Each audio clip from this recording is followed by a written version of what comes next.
Assalamualaikum warahmatullahi wabarakatuh. Innal hamdalillah wassalatu wassalamu ala Rasulillah. Pemirsa yang semoga Allah rahmati dan Allah berkahi. Kalau kita ditanya, apa buah ini? Pasti kita akan menjawab ini adalah buah delima. Tapi tahukah kita, di balik delima yang kita sedang perhatikan ini, ada sebuah kisah yang menakjubkan yang terjadi pada kehidupan para ulama terdahulu dari kalangan salafus salih. Sebagaimana diceritakan dalam sebuah sejarah, ada seseorang budak yang dibebaskan yang bernama Mubarak. Di mana Mubarak ini adalah seorang laki-laki yang begitu salih. Kesalihan itu nampak bagaimana dia menjaga perutnya dan kemudian dia menjaga lambungnya supaya dia tidak termasuki dengan barang-barang yang syubhat dan makanan-makanan yang haram. Maka kemudian dia bekerja kepada seorang qadhi, seorang hakim. Dia bekerja kepada seorang hakim di mana sang qadhi memberikan amanah pekerjaan kepada sang qadhi, memberikan amanah kepada Mubarak supaya Mubarak itu menjaga kebun yang dimiliki olehnya. Kebun itu adalah kebun delima. Maka kemudian sang Mubarak menjaga kebun delima sampai beberapa waktu lamanya. Satu waktu sang qadhi menyampaikan kepada Mubarak, "Hai Mubarak, ambilkan aku beberapa buah delima yang manis yang kamu selalu jaga setiap waktunya. Aku ingin mencicipi buah delima yang sedang ranum buah-buahnya dan aku ingin nikmatin rasa manisnya." Mubarak kemudian mengambilkan beberapa buah delima, dia sajikan kepada majikannya sang qadhi. Lalu kemudian akhirnya Mubarak mengambilkan beberapa buah delima, lalu kemudian disuguhkan kepada sang qadhi majikannya. Maka ketika sang qadhi mencicipi satu persatu buah yang diberikan oleh sang Mubarak atau kemudian sang budak, maka kemudian sang qadhi begitu kagetnya mendapati bahwasanya di antara delima-delima yang dia cicipi semuanya masam. Maka sang qadhi kemudian marah dan kemudian dia berkata, "Hei Mubarak, aku perintahkan untukmu untuk mengambilkan delima-delima yang manis. Tapi Masya Allah ya, kamu mengambilkan delima, tidak ada satupun di antara delima yang kamu petik untuk diriku, tidak ada yang manis, semuanya masam. Bagaimana kamu ini wahai Mubarak, apakah kamu tidak mampu membedakan antara delima yang manis dan delima yang masam?" Maka kemudian Mubarak kemudian berkata kepada sang qadhi majikannya, "Maafkan diriku wahai majikanku, sesungguhnya aku tidak mampu membedakan mana buah delima yang manis dan mana buah delima yang masam." Sang qadhi lalu bertanya, "Loh memang kamu apakah tidak pernah mencicipi delima-delima itu?" Maka kemudian Mubarak berkata, "Aku tidak pernah mencicipinya." "Apakah kamu tidak pernah memungutnya satupun untuk kamu tes bagaimana manisnya buah delima?" "Tidak pernah." "Apakah kamu tidak pernah memetik dari buahnya?" "Tidak pernah." Maka kemudian sang qadhi lalu berkata, "Kenapa kamu tidak pernah melakukan itu?" Maka kemudian Mubarak berkata, "Karena amanah yang kamu bebankan kepada diriku hanyalah menjaga kebun delima dan bukan untuk mencicipi dari apa yang aku jaga. Makanya aku menjaga perutku dan lambungku dari mencicipi buah delima karena aku tidak ingin perutku dimasuki dengan barang-barang yang haram dan barang-barang yang syubhat." Masya Allah, sang qadhi langsung tahu bahwasanya Mubarak ini adalah laki-laki yang solih. Karena sesungguhnya sunnah, cukuplah kita bisa menyampaikan sunnahnya seseorang ketika orang itu selalu menjaga perutnya dan lambungnya dari sesuatu yang haram. Sang qadhi lalu kemudian menikahkan putrinya yang begitu jelita, yang terkenal dengan kesolihannya, dinikahkan kemudian dengan Mubarak. Lalu kemudian sang qadhi ketika menikahkan putrinya dengan Mubarak, Masya Allah, terjadilah pernikahan antara Mubarak dengan putri sang qadhi. Ketika mereka menikah, Masya Allah, air yang solih bertemu dengan rahim yang taat. Air yang menjaga dari sesuatu yang syubhat bertemu dengan rahim-rahim yang taat.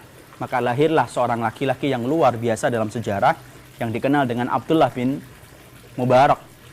Seorang laki-laki ulama di antara para kalangan salafus salih yang betul-betul mirip dengan kehidupan para sahabat. Masya Allah, begitu salih, begitu zuhud, begitu warok dalam kehidupannya. Salah satunya yang menjadikan dia betul-betul salih yaitu adalah ketika orang tuanya menjaga perut dan lambungnya dari sesuatu yang haram dan sesuatu yang syubhat.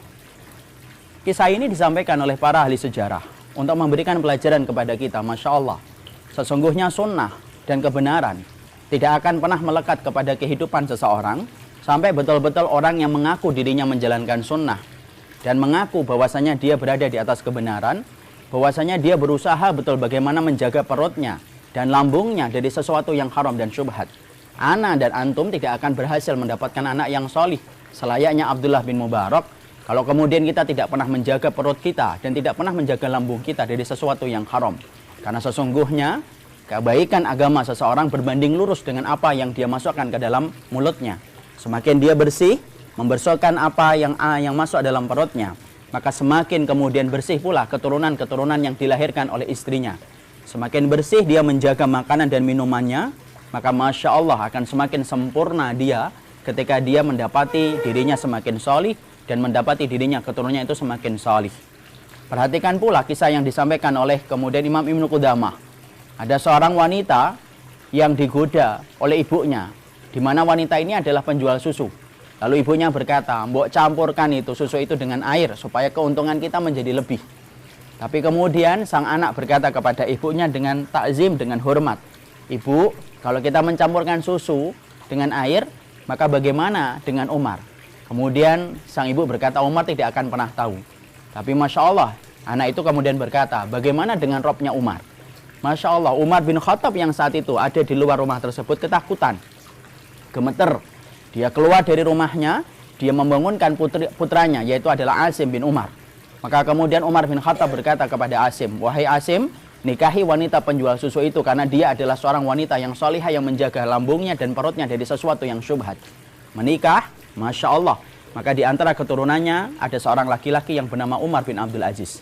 Abdullah bin Mubarak, Umar bin Abdul Aziz tidak akan pernah lahir dalam sejarah kalau orang tua mereka tidak pernah menjaga makanannya. Kalau orang tua mereka tidak pernah membersihkan rezekinya. Maka Masya Allah, ketika hari ini kita rindu dengan sosok Umar bin Abdul Aziz, kita rindu dengan sosok Abdullah bin Mubarak, maka sesungguhnya perhatikan wahai setiap laki-laki dan perhatikan bagi setiap wanita. Perhatikan makananmu, perhatikan rezekimu.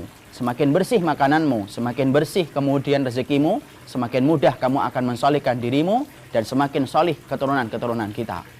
Kepada para pejabat, kepada setiap kaum muslimin, pejabat dimanapun berada, doa kami mengiringi kepada antum. Tapi tolong jaga perut kita, jaga lambung kita, supaya kita tidak menyentuh dari sesuatu yang haram yang bukan milik hak kita.